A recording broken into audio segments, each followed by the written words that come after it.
Hello, friends. If you're curious about the movie The Conjuring, released in 2013, you're in the perfect place. Don't forget to give this video a quick like, it really helps us out. And if you're new here, hit subscribe to stay updated on all the latest movie deep dives. Let's jump right in. It begins in stillness. The kind of stillness that makes the air feel heavier, like it knows something you don't. The frame is quiet, hushed, almost gentle, until it isn't. Until a voice speaks, a shadow stirs, and the walls begin to breathe with secrets. What unfolds from there isn't just a ghost story. It's something deeper. Something colder. Something that doesn't just aim to scare you, but to sink into your skin, to wrap itself around your spine and whisper, "Remember me?" This is horror that believes in patience. It doesn't chase you with blood or gore, it follows you home, quietly. Set in the early 1970s, its foundation is deceptively simple. A family, a house, a haunting. But beneath that surface lies a story steeped in dread, drawn from real events and tangled in the lives of two people who've made a career out of stepping into darkness. This isn't a world where evil waits behind every door.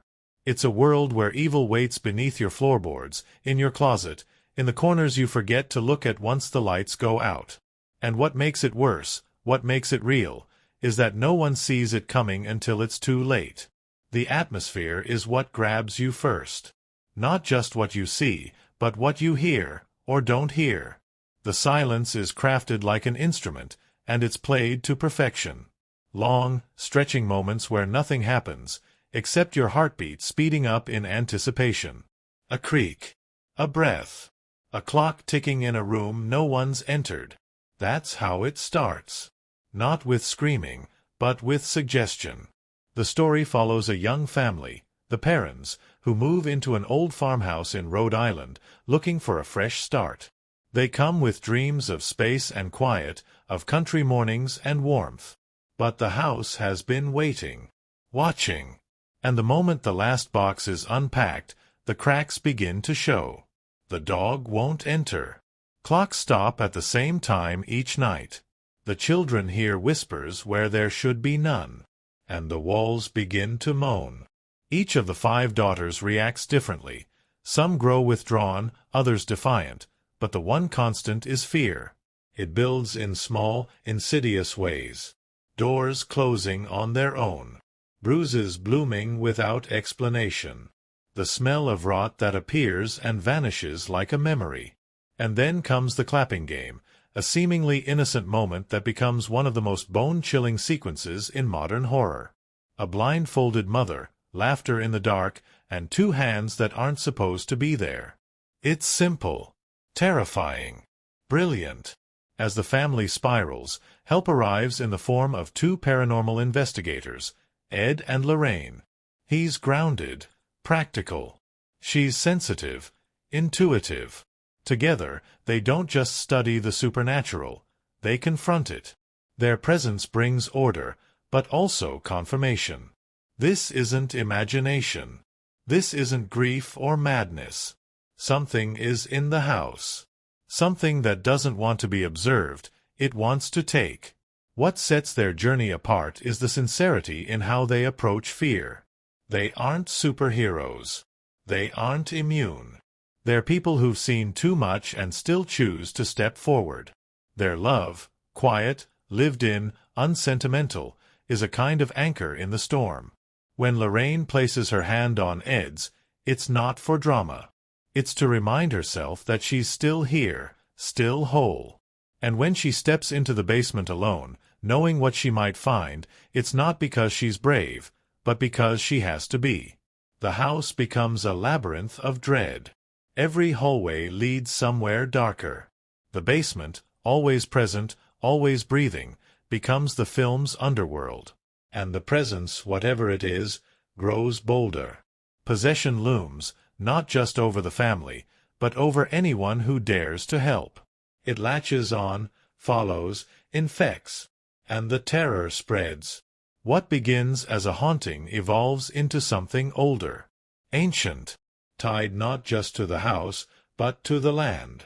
The investigators uncover layers of history soaked in pain, a mother who killed her child, a lineage of death and darkness that never truly ended. It's not just a ghost. It's a curse. And it doesn't want to be exorcised. It wants to be remembered. The film's genius lies in its restraint. It never overplays its hand. It doesn't rely on chaos. It thrives on control. Director James Wan crafts each scare like a symphony, building tension with silence, releasing it with precision. He understands the rhythm of fear, the slow build, the sudden cut, the lingering aftershock.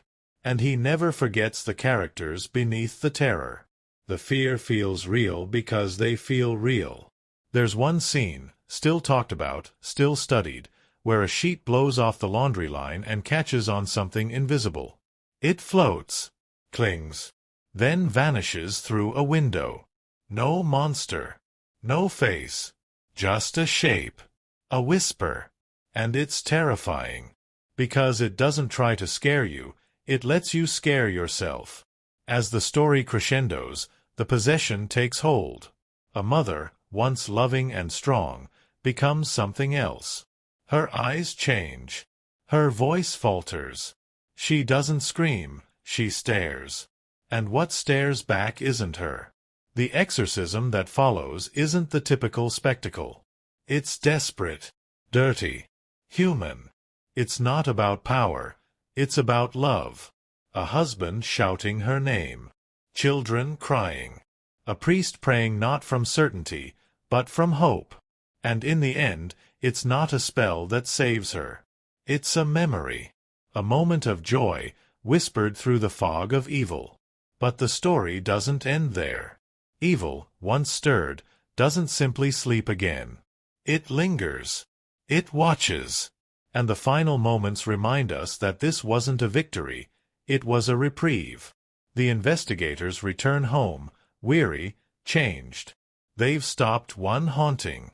But there are others. Waiting. The brilliance of the film is how it makes you carry the fear with you. You leave the theater, or turn off the screen, and still feel like someone is standing behind you. Still glance at that shadow in the hallway.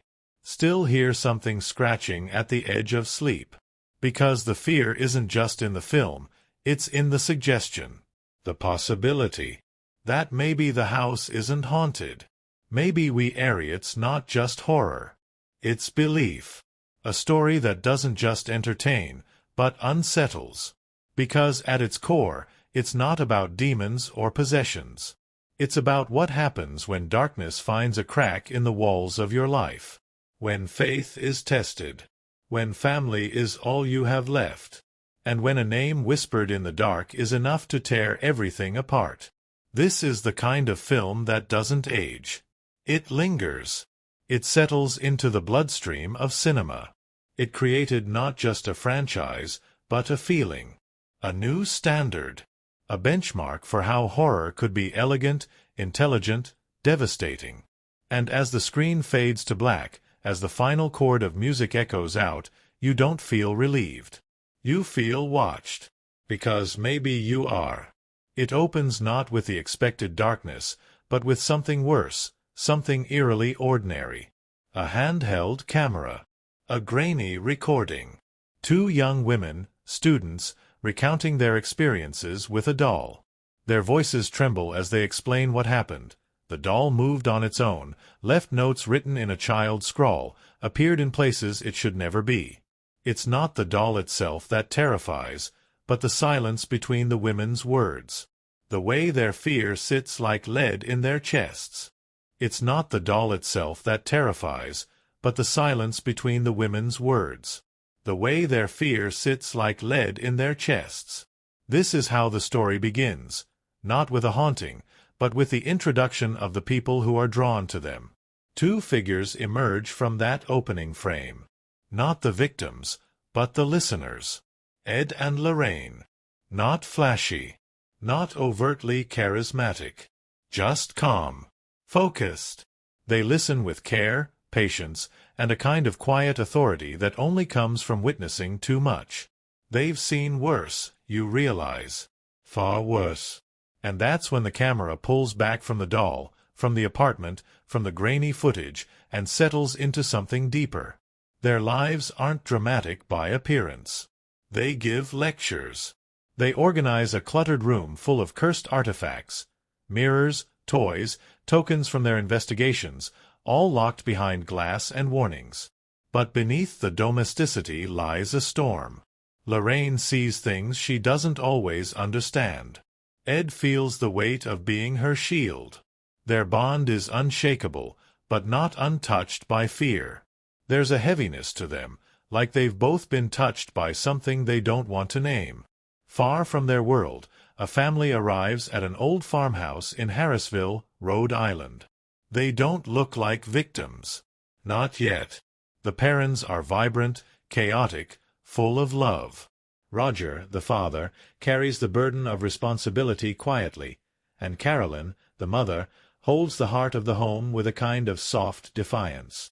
Their 5 daughters burst into the house with the kind of hope only children can have, running through hallways, playing hide and clap, laughing without knowing what they've just stepped into. The house is unassuming. Weathered, yes. Remote, yes. But nothing screams evil. Not at first. The kind of home that holds secrets in its silence. A basement they didn't know existed is found behind a broken plank of wood. Dust hangs in the air like memory.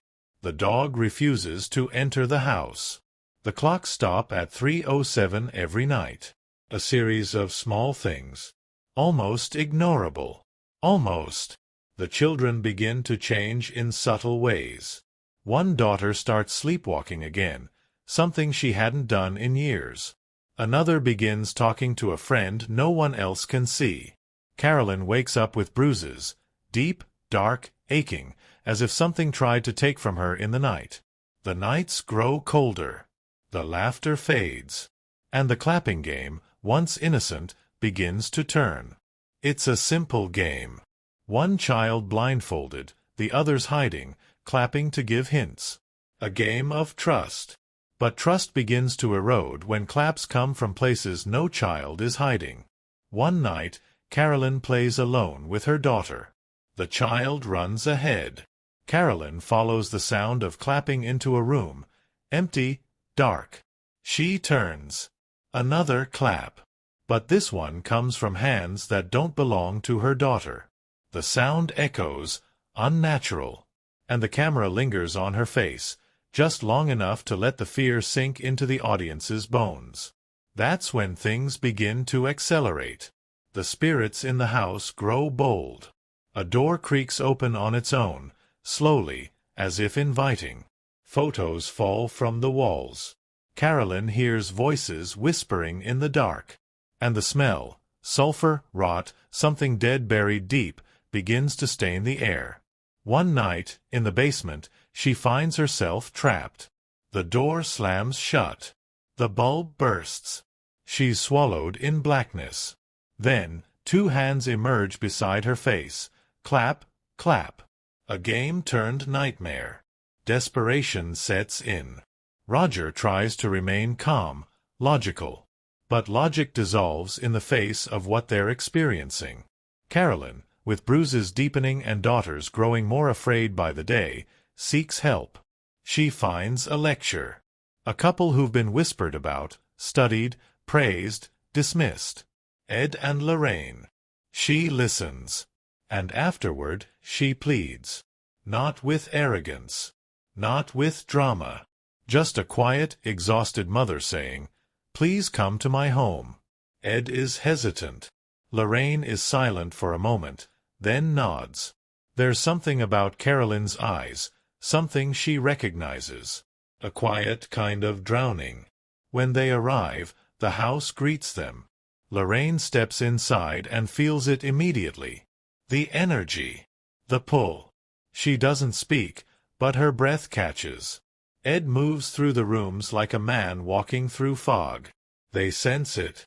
Not just a haunting. Something deeper. Something rooted. They begin their investigation with skepticism and structure. Cameras. Audio equipment. Rules. They explain to the parents that this isn't about belief, it's about evidence. If something is there, they'll find it. But Lorraine already knows. She feels it everywhere, especially in the cellar, especially in Carolyn. Over time, they uncover the history. The land, cursed. A woman named Bathsheba, accused of witchcraft, who hung herself from the tree outside after sacrificing her infant. The house has passed through generations, always ending in tragedy. Murders, suicides, families destroyed. And now it's the parents.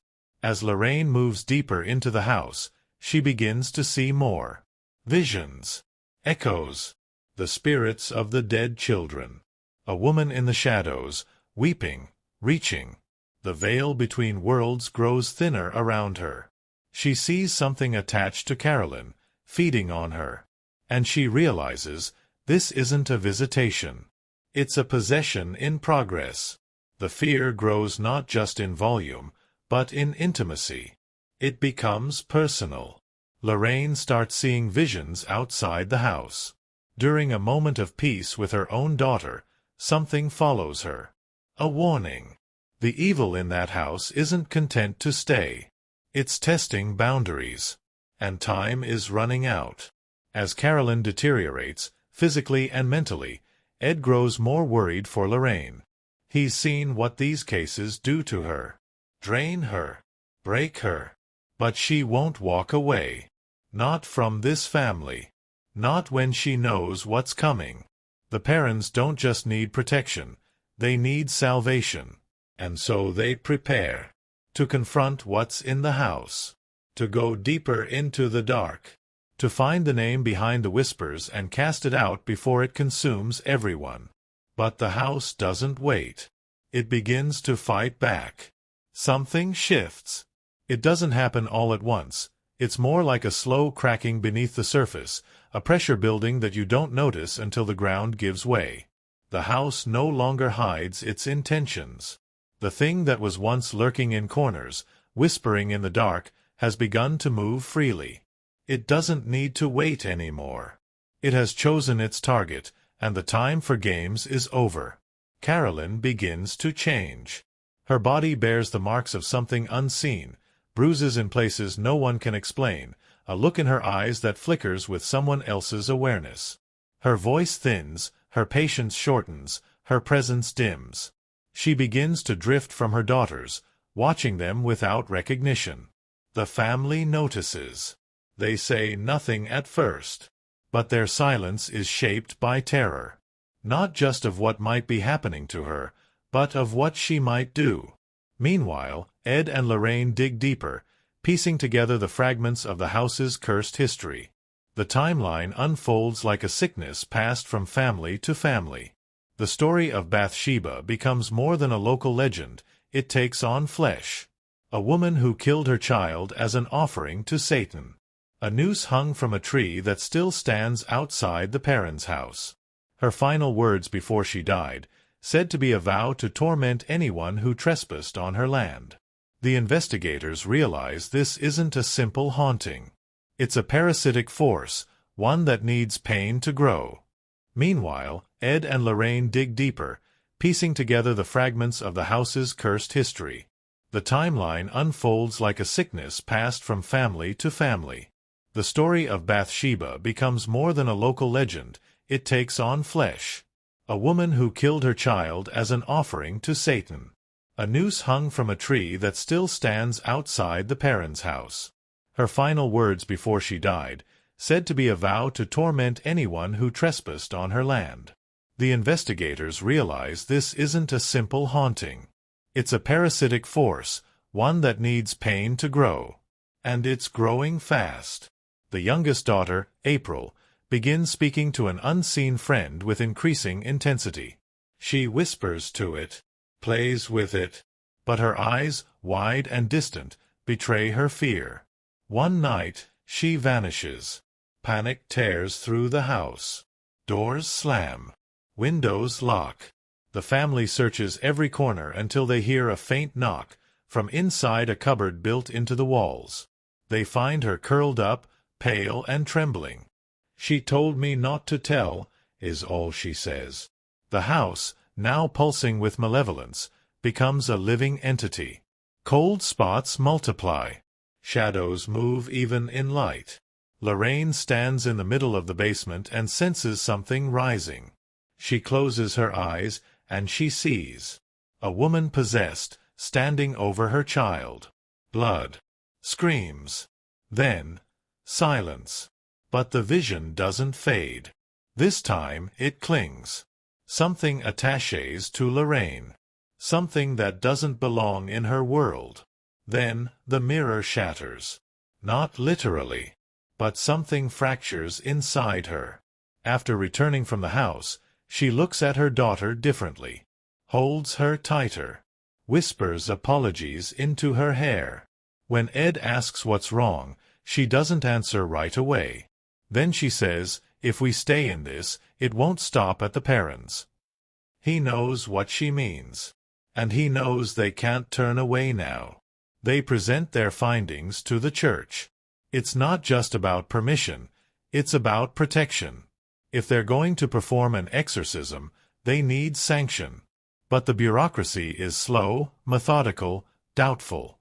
The church doesn't move quickly. And time, they realize, is running out. Because while they wait, Carolyn disappears. Not entirely. Just enough to make people worry. She's seen slipping out of the house in the early morning. Standing beneath the tree out back, staring up into the branches. When Roger confronts her, she smiles, a thin, hollow expression, and says she's fine. That the air is just clearer out there. He doesn't believe her. Not anymore. Then comes the breaking point. In the dead of night, Carolyn takes two of the daughters, Christine and April, and vanishes. Panic erupts.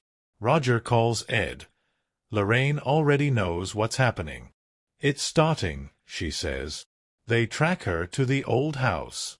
The one soaked in history. The one now fully alive with the presence of Bathsheba. The air around it vibrates. As they approach, the windows are black. The birds are gone. Even the wind has stopped. Inside, the screams begin. Carolyn is no longer herself. Her voice, her body, her presence, warped. The force inside her clings like oil, and it doesn't want to be removed. The girls are hidden. April, still missing. Christine, restrained in the cellar. The team moves quickly. They secure Carolyn, holding her down despite her unholy strength. She snarls. She writhes. And in that moment, the line between her and the entity becomes so thin it's hard to tell where one ends and the other begins. Ed makes a decision. He won't wait for the church. He'll do it himself. The exorcism begins not with Latin or ritual, but with desperation. Lorraine kneels by Carolyn, clutching a rosary, whispering prayers through gritted teeth. Ed recites what he knows, ancient words meant to draw out the darkness. The house fights back. Pictures fall. Glass shatters. A scream, low, animalistic, rips through the air. Carolyn's body convulses. Then levitates. The others can only watch as she rises, limbs stiff, back arched. Then comes the turning point. Lorraine, caught in the whirlwind of prayer and panic, reaches for something stronger than ritual. She remembers something Carolyn once said. A memory. A day at the beach with her family. Laughter. Sunlight. That's what the demon can't touch.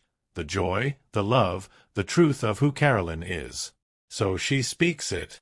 Loudly. Firmly. Remember that day at the beach. Remember who you are. Carolyn falters. Her face twitches.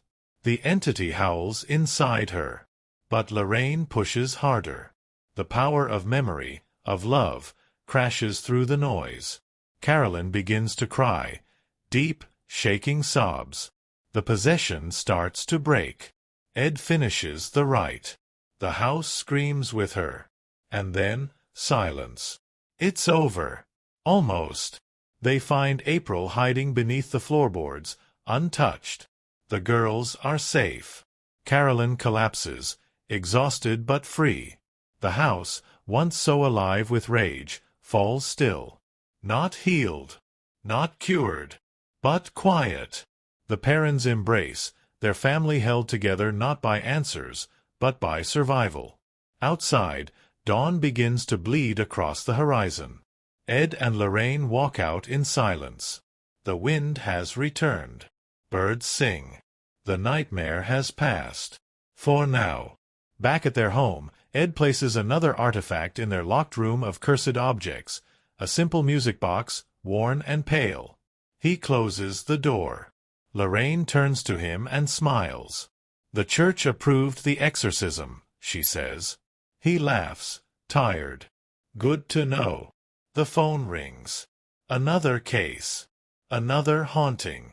They look at each other and step back into the dark.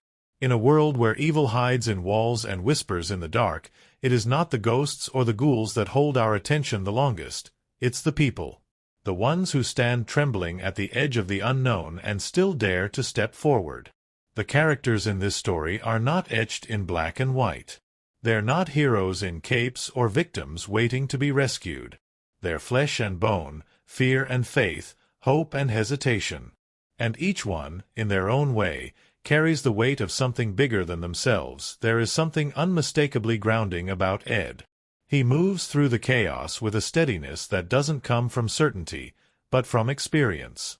He is not fearless, far from it, but he understands fear in a way most never will. It sits behind his eyes, in the soft way he speaks, in the stillness of his hands when they reach for a cross or a recording device. There's a quiet tragedy to him, a man who has seen the darkness more than once and has chosen to face it anyway. He's practical. Methodical. He speaks of demons and possessions with the language of a mechanic explaining a broken engine. But beneath that logic is something deeply human. He is not hardened by the horrors he's seen, he is made gentler by them. He knows the cost of looking into the abyss, and he shoulders that burden so those around him don't have to. His love for Lorraine is not loud or performative, it's protective, reverent. When she falters, he is there. Not to lift her up like a savior, but to be the ground she can stand on again. Lorraine is different. Where Ed sees the pieces of the puzzle, she feels the soul of the room. Her sensitivity isn't just a skill, it's a sacrifice. She walks into haunted spaces and opens herself up completely, letting the pain, the terror, the grief of the spirits wash through her. It leaves her raw, drained, sometimes broken. But she does it anyway, because she believes in helping people.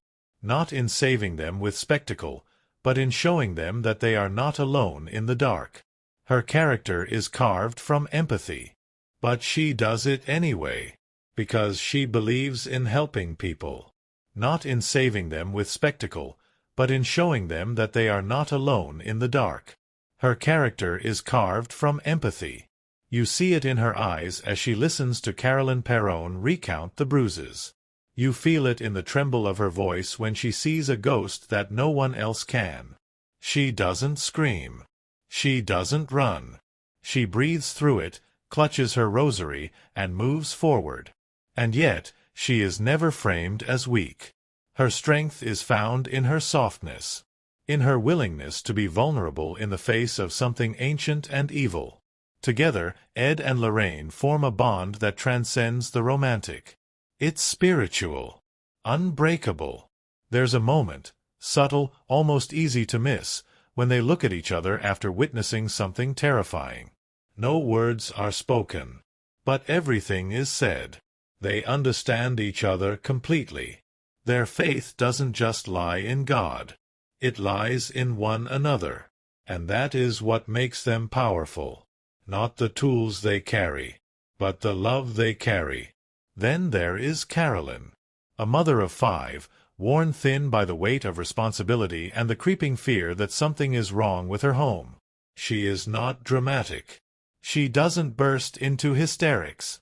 She is, at first, quietly hopeful, grateful even, for the escape her new home offers. But as the darkness begins to settle into the cracks of her life, you watch her unravel in increments. She doesn't shatter all at once. It's slower, more painful.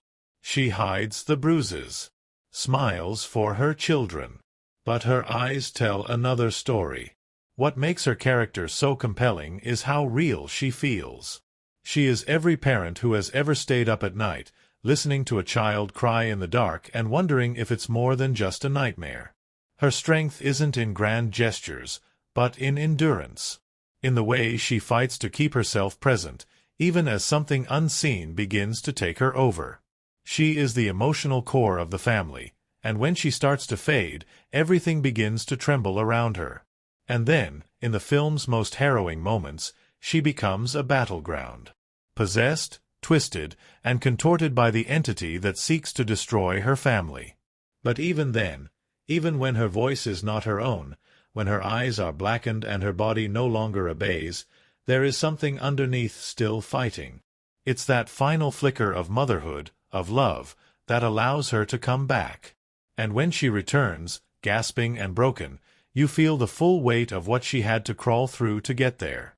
Roger Perron, the father, is a quieter presence, often overshadowed by the women in his family, but never absent. His strength lies in his steadiness, his unshaken resolve to protect.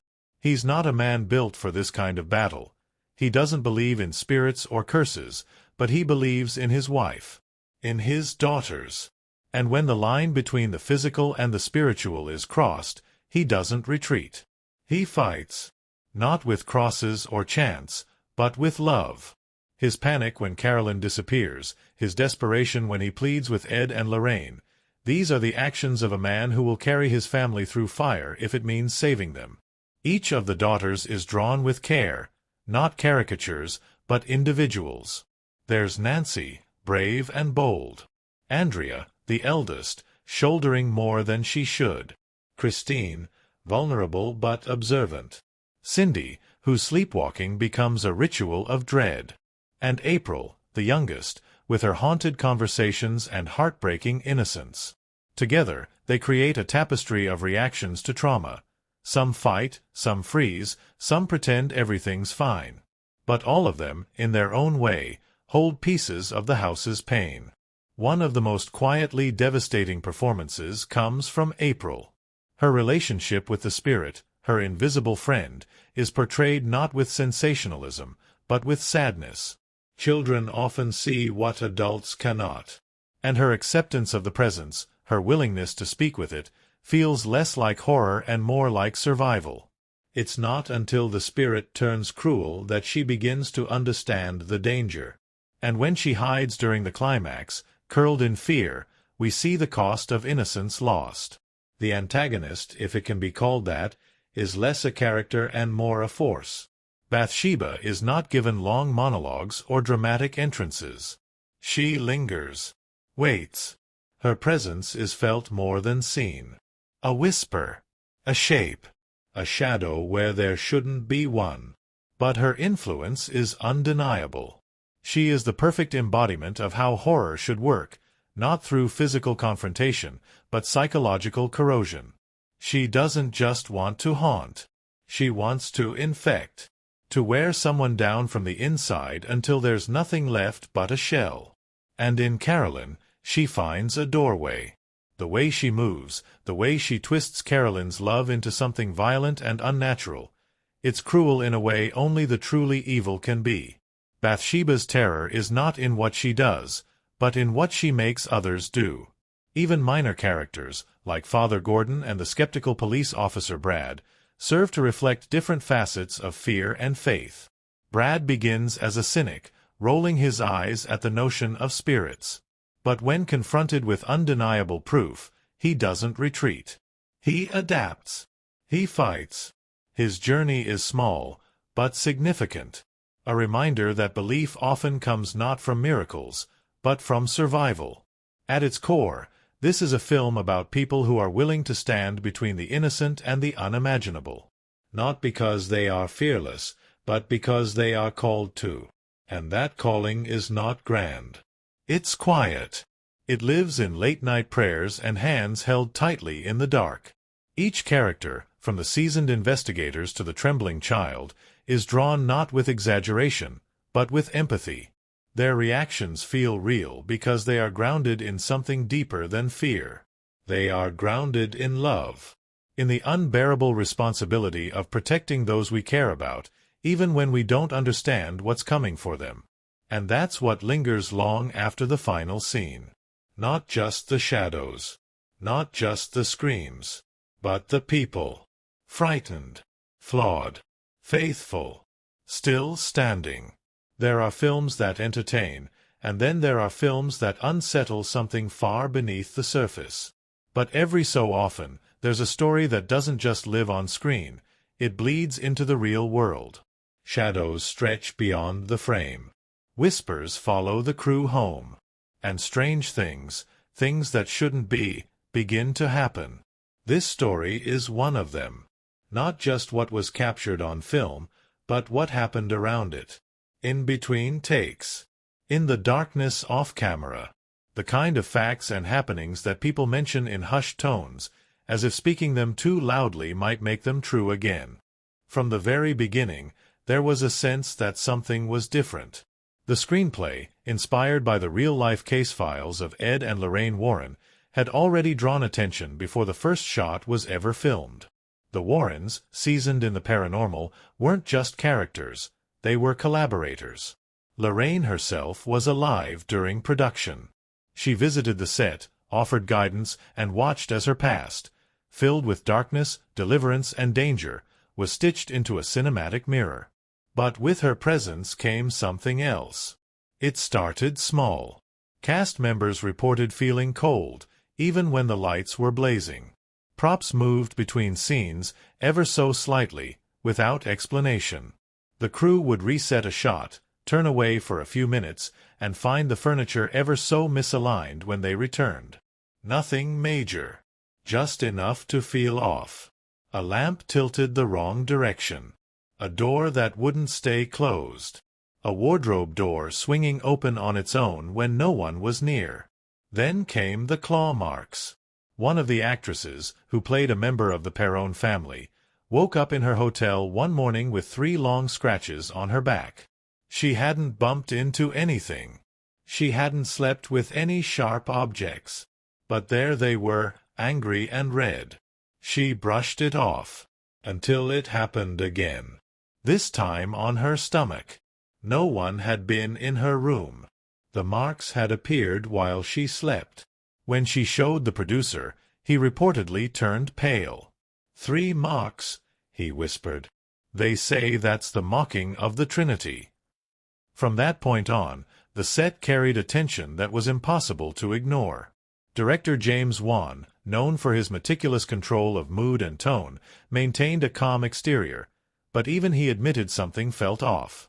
During one key scene involving possession, the cameras glitched unexpectedly. They'd been working perfectly all morning. No power issues. No weather interference. Yet the footage was unreadable. Static. Screeching. As if something was trying to erase the image before it could be captured. They tried again. The second take worked. But the room felt colder. Heavier. The production had hired a priest to bless the set before they began filming. It's not common practice. But given the subject matter, and Lorraine's urging, they did it anyway. And for a while, things seemed fine. Until they moved locations. The farmhouse scenes weren't shot in the original Rhode Island home, though that house does still stand.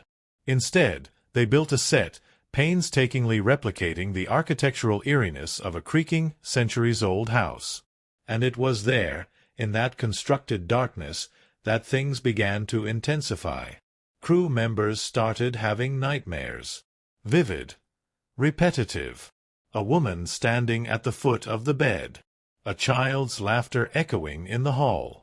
One sound assistant claimed he saw something crouched in the corner of the set during a night shoot.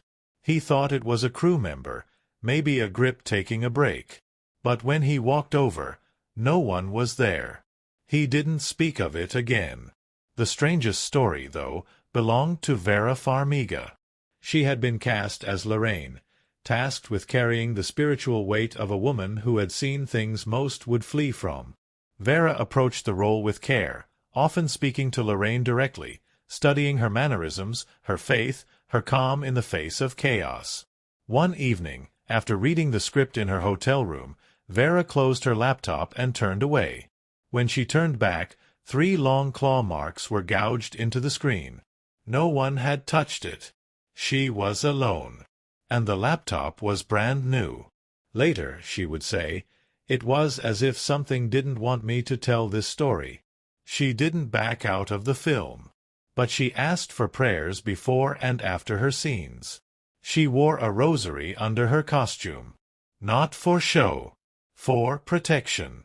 Patrick Wilson, who played Ed, didn't report anything overtly paranormal, but he noted the intensity of the experience.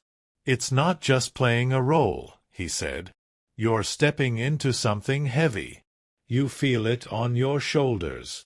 There were other stories. A light fixture fell during a quiet moment between takes, nearly hitting a crew member who had just stepped aside seconds before. A raven was found dead near the set entrance. No wounds, no explanation. A storage room caught fire, briefly, even though no equipment had been on. And throughout it all, the sense that something was watching never quite left. And yet, through all of this, the cast and crew continued. They filmed. They prayed. They laughed between scenes. They carried on. Because the story they were telling was more than a horror film. It was a chronicle. A tribute. A warning. Even the smallest details had eerie echoes. The clapping game, so iconic, so simple, wasn't originally meant to be as central as it became. But during rehearsals, when the crew tested it in the darkened hallway, the echo of hands clapping sent chills through everyone present. James Wan watched the playback, then reportedly turned and said, This is the heartbeat of the movie." And so it stayed. The music box, too, had its own strange energy. It was an antique. Real. Sourced from a collector who specialized in pre-war children's toys.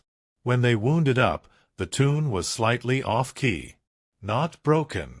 Just off. They never fixed it. That exact version played in the film. Unedited. Because, as Juan said, it's scarier when it feels like something's not quite right. Then came the moment when Lorraine herself stepped onto the set. It was quiet that day. The cast was rehearsing a scene between Ed and Carolyn in the kitchen. Lorraine walked in, slowly, wearing a long coat. She didn't speak at first, just stood in the doorway and watched. Vera approached her gently, respectfully. Lorraine took her hand and said, "Thank you for taking care of me." They spoke for over an hour. About faith. About fear.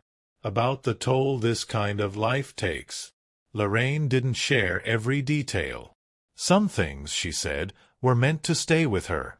But before she left, she walked into the replica of the cellar, paused at the top of the stairs, and whispered, "It's quieter here than it used to be." No one responded. Because what do you say to that? The original Perron family, whose ordeal inspired the story, were deeply affected by the film. Some of them visited the set. Some chose not to. Carolyn Perron, the real Carolyn, refused to go near it. She said just reading the script made her ill. She supported the film. But she couldn't relive it. Andrea, the eldest daughter, did visit. She stood outside the house set and reportedly wept. "They got it right," she said. "It looks, it feels, just like it did." Even now, years later, the stories linger. Vera refuses to keep any of her props from the film. James Wan has spoken about how the movie changed his approach to horror, not just as genre, but as energy. And Lorraine, before her passing in 2019, often said that this story was the most truthful version Hollywood had ever told. In the end, the film was a success. Critically acclaimed. A box office powerhouse. But those who worked on it remember more than numbers. They remember the feeling. The cold. The shadows. The moments when the room felt too full. When the silence felt watched. Because some films don't end when the credits roll. Some films leave doors open, even if they were never supposed to be. And this one never really closed them. There's a kind of fear that reaches past your skin. It doesn't leap at you from behind doors or scream into your ears. Instead, it settles. Slowly. Like dust in an abandoned house. It creeps beneath the surface, wrapping itself around your thoughts until you're no longer sure if what you heard was a sound or just the echo of your own unease. That's the kind of fear this film cultivates. Not cheap, not loud, but lingering. And the reason it lingers so deeply, so stubbornly, is because of what lies beneath its terrifying events. A heartbeat pulsing quietly with humanity. From the earliest moments, it's clear that this isn't just another haunted house story. The first significant event, the flashback to the Annabelle case, seems, at first glance, like a prologue. A way to establish tone. But in retrospect, it's much more. It introduces us not just to the world of spirits and cursed objects, but to the Warrens themselves, who do not approach the supernatural with wonder or fascination, but with the weary professionalism of those who've stared into darkness one too many times. And that matters. Because every moment that follows is filtered through them, their moral compass, their burden, their love. Critics often speak of horror films as roller coasters, fast, fun, shallow. But here, the genre becomes something else entirely. Each major event isn't just a setup for the next scare, it's a layer. A quiet layering of fear, character, and consequence. Take the moment when the parents first arrive at the farmhouse. There's no grand reveal, no flashing warning sign. Just a wide shot of a weathered house with too many windows and not enough light. The way the camera hovers, just a moment too long, plants the seed. But what truly unsettles the viewer is the family's joy. Their laughter. Their excitement. It isn't dread that introduces us to the house, it's hope. And that contrast becomes the film's most effective weapon. Because every joyful moment, every burst of light, is a countdown. A reminder that all of it is about to be taken. The first major shift, the moment when things undeniably begin to go wrong, is not framed with bombast, but subtle discomfort. The dog, Sadie, refuses to enter the house.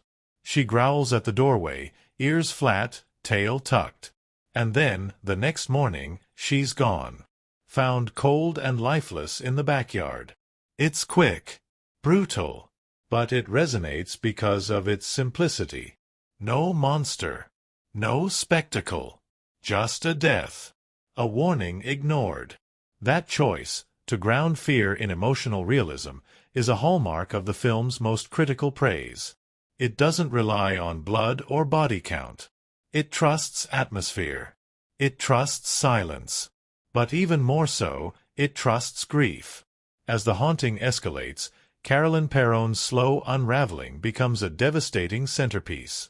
She begins to bruise mysteriously. She hears claps in the dark. She's dragged, tossed, bitten. But the most terrifying part isn't the violence. It's her isolation. The look in her eyes as she tries to protect her daughters, knowing full well she's the one being targeted. Critics lauded Lili Taylor's performance as raw and grounded, never playing the horror for hysteria, but as a slow deterioration of self. She becomes the canvas for the spirit's rage, and in doing so, forces the audience to confront something deeper than ghostly fear. The terror of losing control of one's own body, of being turned against those you love. The hide and clap game, now iconic, is perhaps the best visual and emotional summation of the film's entire philosophy. It begins with laughter. A game between a mother and her daughter. Innocent. Light-hearted. But it ends in darkness, Carolyn alone, blindfolded, following claps that come from nowhere. When the hands emerge from the wardrobe, clapping inches from her face, it's a jolt. But more than that, it's a metaphor. The spirits aren't trying to hide. They're playing, watching, toying. And that childish cruelty, the delight in suffering, is what critics found so disturbingly effective. But beyond the scares, beyond the technical mastery, what makes the film transcend genre is the Warrens. The exorcism scene toward the climax is a natural place for spectacle, and yes, it delivers tension, pacing, catharsis. But what stays with the viewer isn't the ritual. It's the moment Lorraine speaks to Carolyn, not as a demonologist, but as a woman. She doesn't scream holy words. She reminds her of the beach, of joy, of motherhood. And that's when the tide turns. From a critical standpoint, that scene redefined how horror could function. It didn't defeat evil with fire and fury. It fought it with love, with memory, with the reclaiming of identity. That's rare. That's what elevates it. Even the visual design was praised for its restraint. The camera often drifts rather than cuts. It watches, like another presence in the room. Wide shots linger too long. Hallways stretch further than they should. And in those frames, you start to doubt your own perception. Was that shadow moving? Did that door just creak? The editing mimics the slow breath of dread. No rapid cuts. No jump scare orchestration. Just patience. That's what scared audiences most. The film didn't manipulate fear, it invited it. One of the most critically dissected scenes is the basement descent. A match is lit. The glow flickers. A voice whispers, "Look what you made me do." The camera never shows too much. Just enough.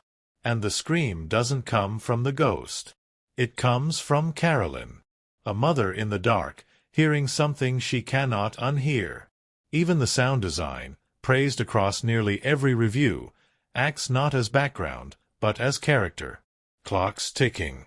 Children's laughter warped into echoes. Wind that howls even with the windows closed. Critics noted that the film weaponizes absence as much as presence. The long, breathless silences become louder than screams. But the core theme, the one that critics and audiences return to again and again, is faith. Not religious faith, though that lingers at the edges. But the faith between people. Ed and Lorraine, who risk everything to help strangers. The parents, who trust each other even when the world says they're crazy. Carolyn, who clings to her family even as something tries to rip her away. Horror often strips people down to their worst selves. This film does the opposite. It reveals what's strongest. Even the demon isn't given a grand identity. No long monologues. No taunting speeches. Just a presence. A force. The film wisely never gives evil the dignity of personhood. It remains an infection, a corruption, a shadow that grows in grief. And that restraint, again and again, is what critics praised most. The film was a box office triumph, but more importantly, it became a cultural benchmark. It wasn't just another ghost story. It redefined how haunted house narratives could be told. How horror could be beautiful, spiritual, devastating. People left theaters shaken not by what they saw, but by what they felt. Because beneath the screams, the bruises, the claps in the dark, was a story about the fragility of safety. The thin veil between the known and the unknown. The home and the haunted. And more than that, it was a story about people who, in the face of unimaginable terror, chose not to run, but to stay, to fight, to believe. And that, critically, thematically, emotionally, is why the film doesn't just frighten. It endures. There are movies, and then there are experiences. Some films are assembled like machines, clean, efficient, technical. Others are conjured, piece by piece, with a kind of reverence reserved for something larger than art. Something spiritual. This film was made like that.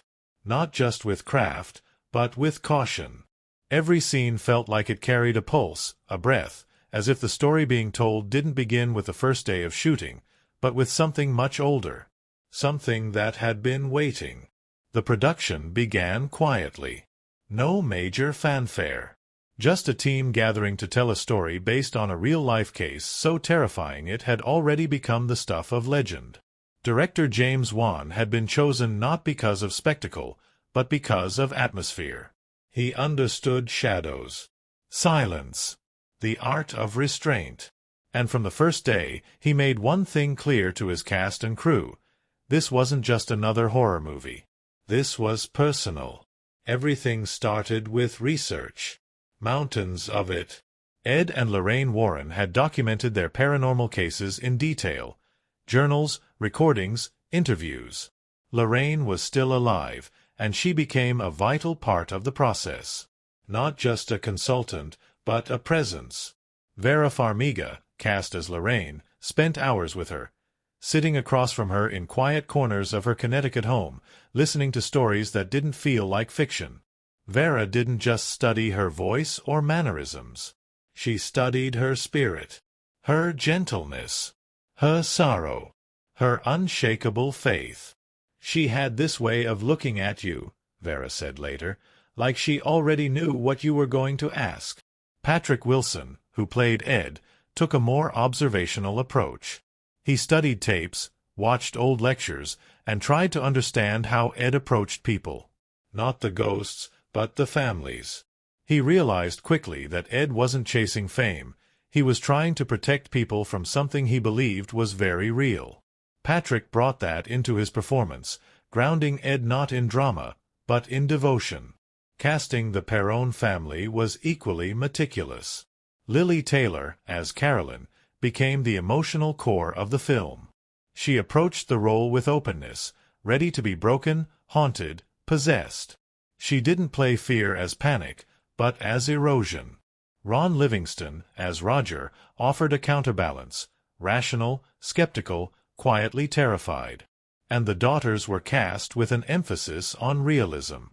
James Wan wanted children who didn't act like horror movie kids, but like kids. Laughing, fighting, crying in ways that weren't cute, but real. The farmhouse, perhaps the most important character in the film, was not the actual Perron home in Rhode Island, but a carefully constructed set on location in North Carolina. The production team visited the real house but chose not to film there, partly out of respect, partly out of fear. Instead, they studied its layout and recreated it almost exactly. The walls were built slightly tighter than normal, the ceilings a little lower. Just enough to create unease. The goal was to make viewers feel like something was always watching, always closing in. James Wan's direction was subtle but deliberate. He banned jump scares that didn't have emotional weight. Every scare has to come from the story, he told his team. It has to mean something. He used long takes, wide shots, slow pans. He rarely used music to signal danger. In fact, he often let scenes play out in silence, trusting that the creak of a floorboard or the sound of breath would be far more terrifying than any score.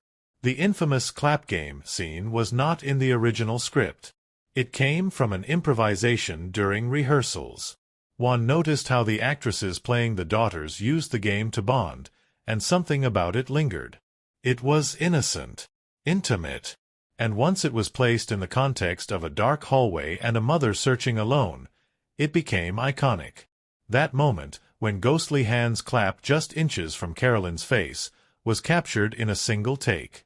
No effects. Just perfect timing, perfect silence, and a camera that didn't flinch. Lighting played a huge role in the film's tone. Cinematographer John Leonetti used as much natural light as possible. When characters carried lanterns or candles, that was often the only light source in the shot. Rooms weren't overlit. Corners stayed dark. Shadows weren't removed, they were invited. We wanted the house to feel alive, Leonetti explained. And alive things have shadows. But the most unexpected moments weren't in the scenes themselves. It was what happened around them. The cast and crew reported strange occurrences during the shoot. Cold drafts. Muffled voices. Equipment malfunctions that couldn't be explained. At one point, a crew member's watch stopped. Dead battery, perhaps. But when replaced, the new one stopped too. In the exact same spot.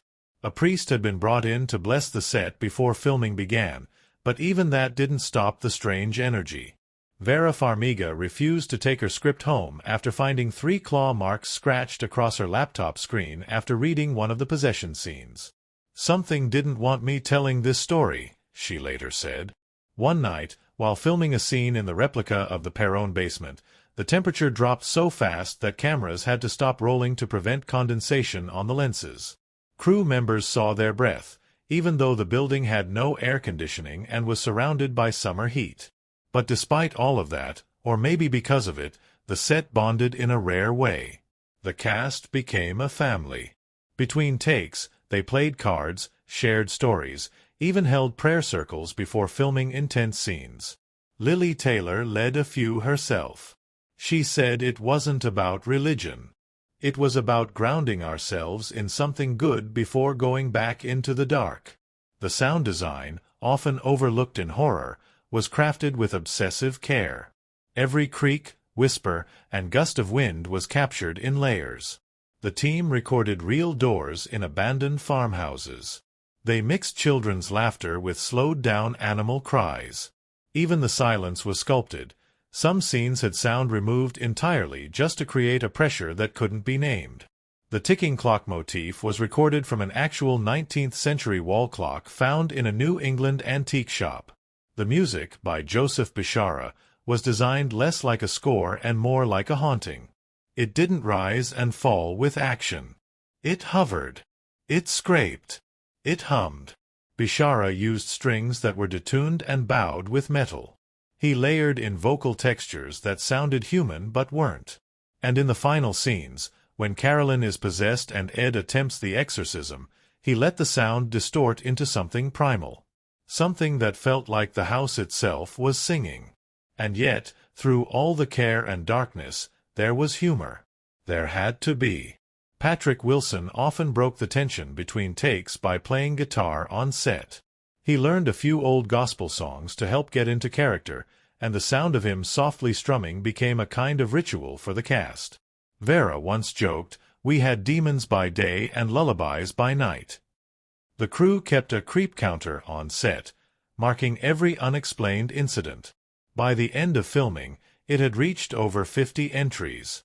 Some were small, flickering lights, missing props. Others were harder to explain. Doors that locked themselves. Cold spots in empty rooms.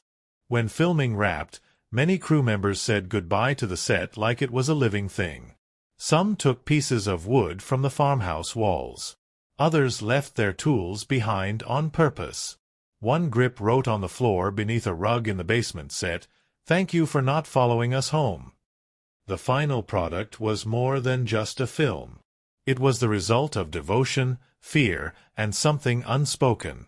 Audiences felt it. Critics felt it. The reviews didn't just praise the scares, they praised the soul. The humanity. The refusal to treat horror like a thrill ride. Because behind every scream was a whisper of truth. And behind every flickering candle was a crew, quietly hoping it wouldn't go out too soon. There are stories that live in words, and then there are stories that live in space, in creaking floors, in slanting beams of dusty light, in doorways left slightly ajar. This is one of those stories. It does not unfold on a stage. It seeps out of walls. It echoes through hallways. From the very first frame, the setting isn't just a backdrop, it's a participant. A living, breathing force that watches, listens, and waits. The house at the center of this haunting isn't exaggerated. It's not Gothic in any showy sense. No towering spires, no moats, no melodrama. It's a farmhouse.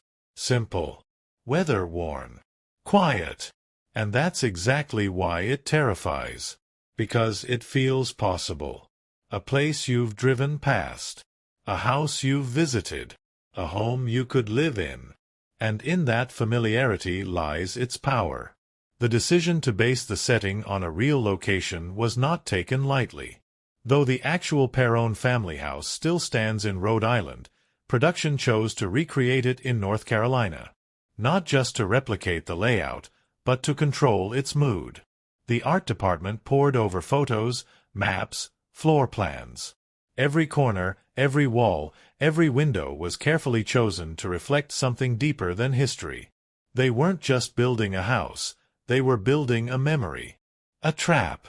A mouth that would open slowly, scene by scene. What's extraordinary is how unextraordinary the house first appears. Wide shots reveal a faded white facade, peeling paint, crooked shutters. There's no soundtrack of doom when the Perrons arrive. Just birdsong, wind, the quiet clatter of boxes being unpacked. It's peaceful, hopeful, but the camera lingers too long on the silence. It hangs there, like a breath waiting to be exhaled. That pause, that hesitation, that's where the dread begins. Inside, the house is a study in layered discomfort. The ceilings are slightly too low. The hallways are narrow. Doorways seem misaligned, as if the house was built by someone trying to confuse rather than shelter. The walls are stained with time. Floorboards groan under the smallest step. It feels like a place that remembers everything that's ever happened within it, and resents it. Cinematographer John Leonetti, working closely with director James Wan, used the camera not as an observer but as a character. The way the camera moves through the house is deliberate. It doesn't dart. It drifts. It peers around corners like someone who's afraid of what they might see. There's a voyeuristic quality to the shots, like the house itself is watching the people inside it. Natural light plays a crucial role in the early scenes. Sunlight filters through windows in thin beams, cutting across dust-filled air. It gives the illusion of safety, of normalcy. But even that light has a weight to it.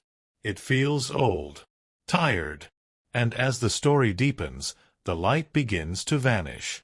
Rooms grow darker, shadows lengthen. Lamps don't reach the corners of ceilings.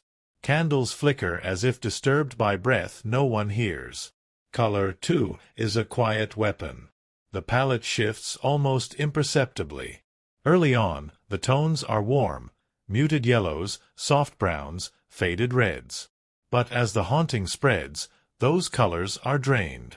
Blues, grays, and the sickly green of mildew and decay begin to dominate. Even the skin tones of the characters begin to pale under the stress. It's a slow visual suffocation, and the audience is pulled into it without even realizing. The layout of the house is used to disorient. Hallways bend in strange ways. Rooms connect in unexpected patterns. And the cellar, oh, the cellar. It's introduced not with fanfare, but with reluctance. Hidden behind a panel in the closet. Stairs that descend into darkness with no railing, no light. The door to the cellar becomes a recurring character itself, always threatening to open, to creak, to trap. It is the heart of the house. The place where all secrets fester. And the way it's shot, always from just behind a character, never fully revealing, makes it feel like a descent into someone else's memory.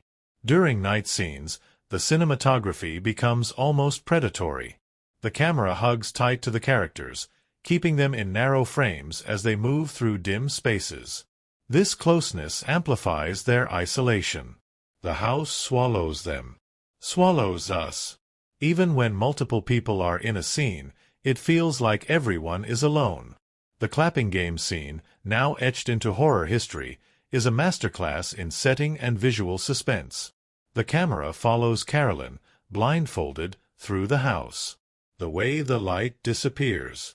The way sound bounces from room to room. And then, those two pale hands clapping from inside the wardrobe. No cutaway. No musical cue. Just darkness. Space. And the sound of innocence corrupted. Elsewhere, mirrors are used sparingly but effectively. Often framed at odd angles, they reflect what we're not meant to see. A child moving in the background. a shadow flickering past. The reflections never show the full truth, just enough to make you question your own sight. It's not about what's seen, but what's almost seen. What's felt.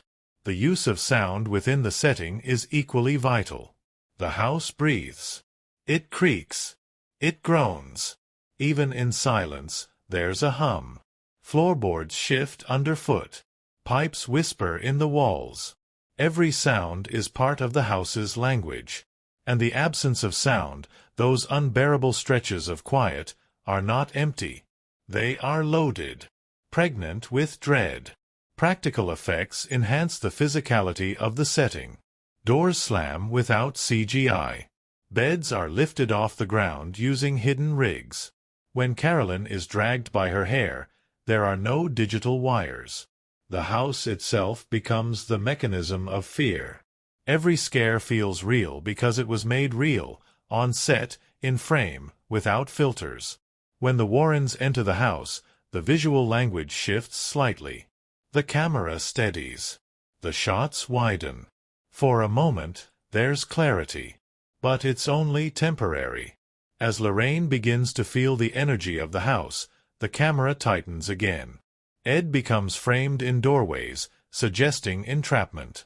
Lorraine is often shot from below, dwarfed by ceilings that now feel oppressive. Their presence doesn't cleanse the house, it agitates it. The basement becomes the stage for the film's climax, and it's filmed like a tomb. The walls are lined with mold and stone. Light is a suggestion, not a source. Dust fills the air, lit only by the occasional flicker of a match or the beam of a flashlight. The camera swings, wobbles, trembles, mirroring the character's desperation. And when the possession takes hold, the cellar pulses with energy. Not just evil, but old evil. The kind that stains. Outside the house, the land itself is no sanctuary. The gnarled tree near the lake, where Bathsheba ended her life, is given mythic weight. It appears multiple times, always distant, always looming. Shot against gray skies and windless afternoons, it feels like a sentinel. A witness. The way the tree twists is unnatural. As if it's still listening. Even scenes outside the farmhouse, lectures, church visits, interviews, are imbued with a sense of intrusion. The world never feels safe. Because the house follows them. Not literally, but emotionally. The color palette never brightens. The music never fully resolves. Even when characters leave the property, they carry it with them. The music, composed by Joseph Bishara, works in harmony with the visuals. It doesn't lead. It follows. Tracks are layered with low tones, whispering strings, detuned pianos. The score crawls beneath the film like roots beneath a house. Deep, invisible, waiting. And in the final scenes, when all hell breaks loose, it doesn't explode. It wails. As if the house itself is in pain. All of these cinematic elements, lighting, color, movement, sound, are not isolated techniques. They are symbiotic. Each choice enhances the next. The setting is not just a space. It is the soul of the film. And every brick, every shadow, every creaking floorboard tells its own story. It's rare to see a horror film use its setting with such emotional clarity. The house is not a haunted location. It is an extension of grief, guilt, and memory. It reflects its occupants. It twists their love into weapons. It isolates them not with space, but with silence. And by the time the final scene plays and the sun finally returns, the house doesn't feel vanquished. It feels tired. As if it's sleeping. Waiting. Because the scariest part of all isn't the ghost in the hallway or the scream in the cellar. It's knowing that places like this exist. That behind every wall, there might be a memory. And that some houses never forget. Every film has a heartbeat behind the camera, a rhythm of late-night rewrites, laughter between takes, quiet prayers before difficult scenes. But this one was different. From the very beginning, there was an unspoken understanding among the cast and crew that they weren't just stepping onto a set, they were stepping into something else. Something darker. Something sacred. And every moment behind the scenes felt like a balance between creation and caution. Production began under a veil of curiosity and superstition. The script, based on real-life accounts from Ed and Lorraine Warren, carried with it a reputation that lingered long before the first slate clapped. Some of the crew had read about the Perron case before joining. Others hadn't, but felt the weight of it as soon as they walked onto the farmhouse set. It wasn't just the story. It was the atmosphere. The energy. As if the walls themselves had already read the script. One of the earliest decisions made was to treat the story with reverence. Director James Wan was known for his command of horror, but even he approached this film with a different posture. He asked the crew not to treat the set like a haunted house, but like a place that had been haunted. He wanted quiet on set, not just for sound quality, but to preserve tone. To let the house breathe. And that request shaped the entire shoot. There was no joking around before the possession scenes. No pranks. No sudden noises to get reactions. Everyone, from the gaffers to the lead actors, held a kind of respectful stillness when the cameras rolled, especially during the emotionally taxing moments. Lili Taylor, playing Carolyn Perron, often isolated herself before takes. She wasn't preparing lines or going over blocking. She was sitting in a corner, eyes closed, shoulders tense. Becoming someone unraveling. Between takes, Taylor would walk the set barefoot. Not as a character quirk, but because she said it helped her stay grounded. The farmhouse had been built with real wood, aged and uneven, and she claimed that the creaks and cracks beneath her feet helped her stay connected to the setting's emotional truth. "You don't pretend to be afraid," she said once. "You let the place remind you what it felt like to be alone in the dark." Vera Farmiga and Patrick Wilson, portraying Lorraine and Ed Warren, brought a very different kind of energy. Their chemistry was instant, organic and unforced. Off-camera, they spoke like old friends. Shared stories. Debated music and food. But when it came time to work, they transformed. Vera had spent time with the real Lorraine Warren before filming began, and she carried that weight with quiet intensity. Before every major scene, she'd touch the small rosary she kept hidden in her wardrobe, close her eyes, and whisper something only she could hear. One of the most surprising stories came during the filming of the exorcism sequence. The basement had been built on a soundstage, designed to mimic the claustrophobic horror of the original house. During a particularly intense take, just as Carolyn levitated mid-scene, a light exploded overhead. Not a spark. Not a flicker. A bang. Glass rained down, not on anyone, thankfully, but the timing was so precise that it felt choreographed. Except it wasn't. The crew stopped. Everyone turned. There was a silence, a collective breath held, before anyone moved. The set medic checked the rig. The electricians ran tests. Nothing was wrong. The wires were new. The bulb shouldn't have burst. James Wan, ever the skeptic, called it coincidence. But nobody joked. Nobody laughed. They reset.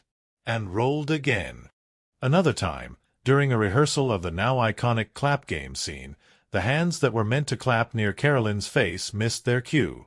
Lili waited in the dark, blindfolded, walking toward the wardrobe. The sound team, lighting crew, and actors were all still, watching. She paused. The clap didn't come. Then it did. From the wrong place. Behind her. The actress playing the daughter wasn't on her mark yet. The hands were still off-screen, not even in position. But the clap had echoed, clear, crisp. From behind Lili.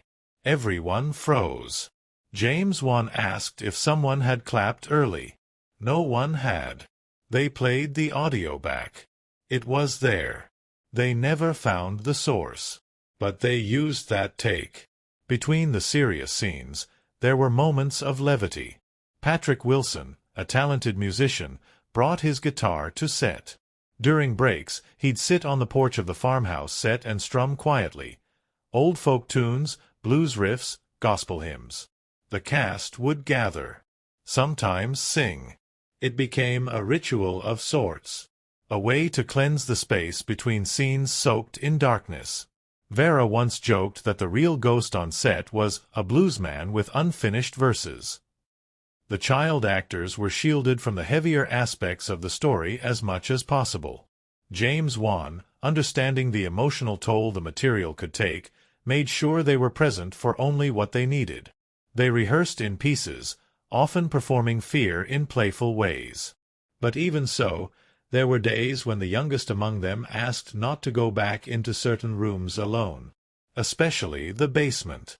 During one night shoot, while filming a scene where one daughter sleepwalks into a wardrobe, the production was paused when the door refused to open. It had opened fine in rehearsals. It had been tested repeatedly. But in that moment, under lights, surrounded by cameras, it jammed. Not stuck. Slammed shut and locked from the inside. The prop master eventually had to pry it open with a crowbar. When they finally got it loose, they found a small crucifix, one that hadn't been placed there, lying in the corner. No one claimed it. They kept it on set. From a technical standpoint, the challenges were endless. The choice to use practical effects instead of CGI added complexity to nearly every scene. Rigs had to be hidden under floorboards. Lights had to dim in real time.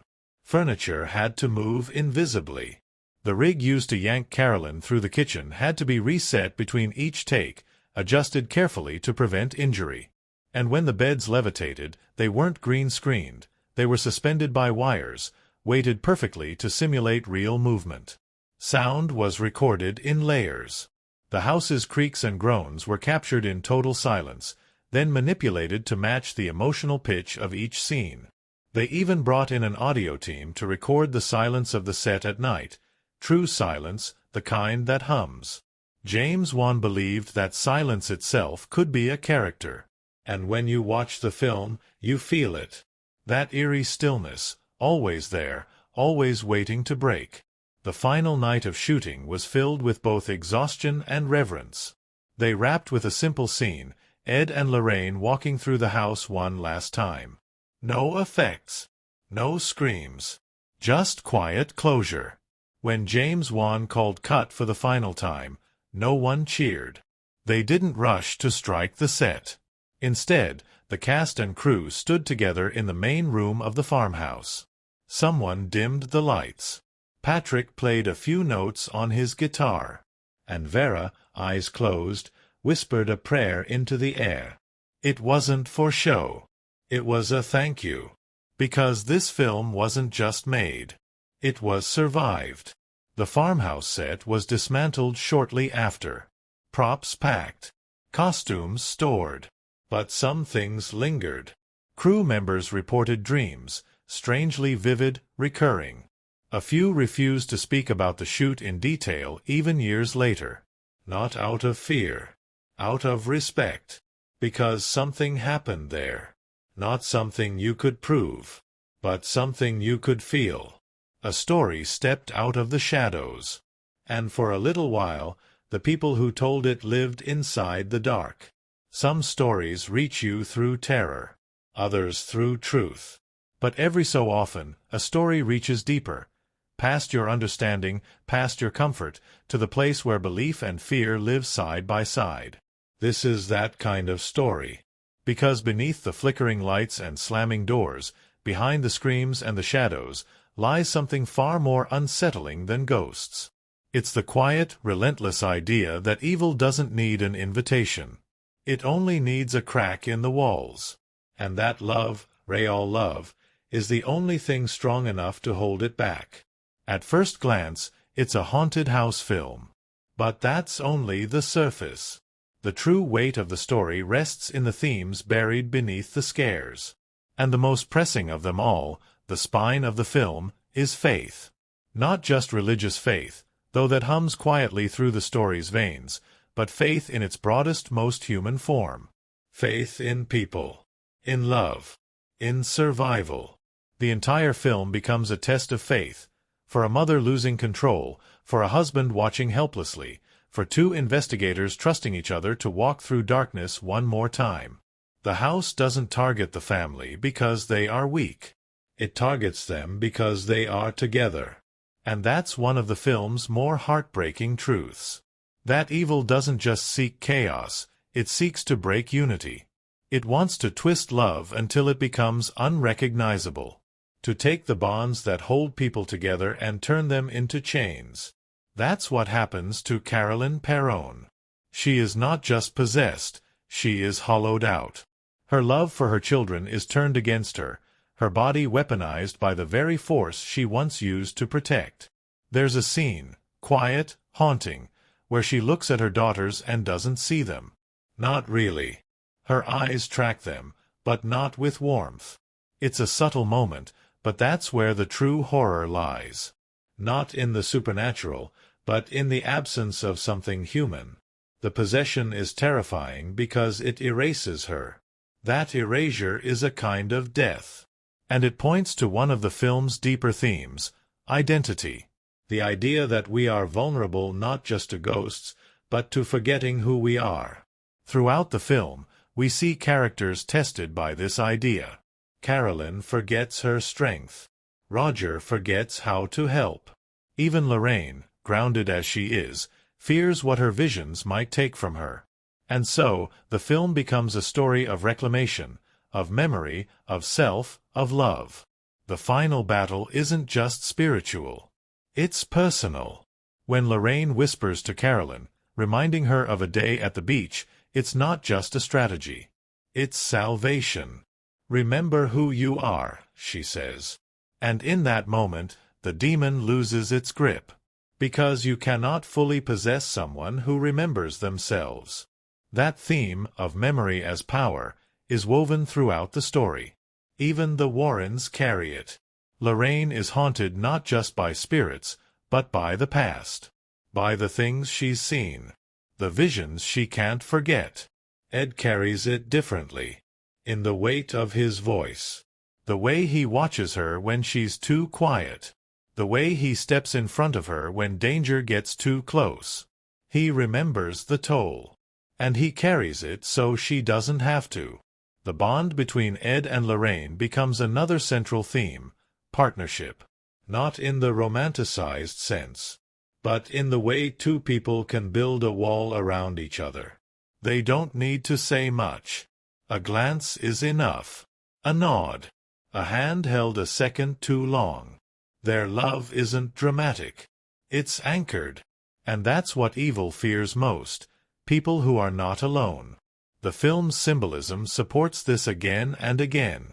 Doors, for instance, are a recurring motif. Always opening. Always closing. Not just to physical rooms, but to states of mind.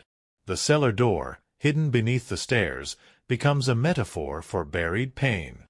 The door to the wardrobe, where the spirit first appears, is a child's attempt to understand fear. Every door in the film is a question. What are we letting in? What are we locking out? And what happens when the line between the two disappears? Another symbol, almost imperceptible, is light. More specifically, the absence of it. The way light behaves in the film is deliberate. It's not just about what you can see, it's about what you can't. Light bulbs flicker not because of bad wiring, but because presence interrupts clarity. Matches barely burn long enough. Lanterns illuminate faces but leave corners in darkness. Even when daylight comes, it's thin, weak. The film suggests that light isn't safety. It's fleeting. The true protection comes not from brightness, but from belief. Time is another quiet symbol. The clocks that stop at 3:07 every night. The repetition. The frozen moments. Time in the house becomes fractured, unreliable. It's as if the spirit isn't just haunting the present, but dragging the past into now. Every family that's ever lived there becomes entangled. History repeats. And in that, we see another theme, inheritance. Not of wealth or wisdom, but of trauma. The parents aren't just battling one ghost. They're battling centuries of suffering, of silence, of rage passed down. Even the children become part of this symbolic chain. Their innocence is not untouched, but it becomes resistance. They scream. They cry. They hide. But they see. They believe each other. Support each other. April, the youngest, sees a friend no one else can. Not because she's vulnerable, but because she's open. And that openness, frightening as it is, becomes a form of truth. The music box April plays with becomes its own symbol. Small. Fragile. Playing a tune that's slightly off. It's the first sign that something is wrong. But it also becomes a kind of talisman. A way to communicate with what cannot be seen. It's not just a toy. It's memory. It's continuity. It's the whisper that something happened here, and is still happening. Sound itself plays with symbolic weight. The knocking. The clapping. The way the house breathes. All of it underscores a deeper truth.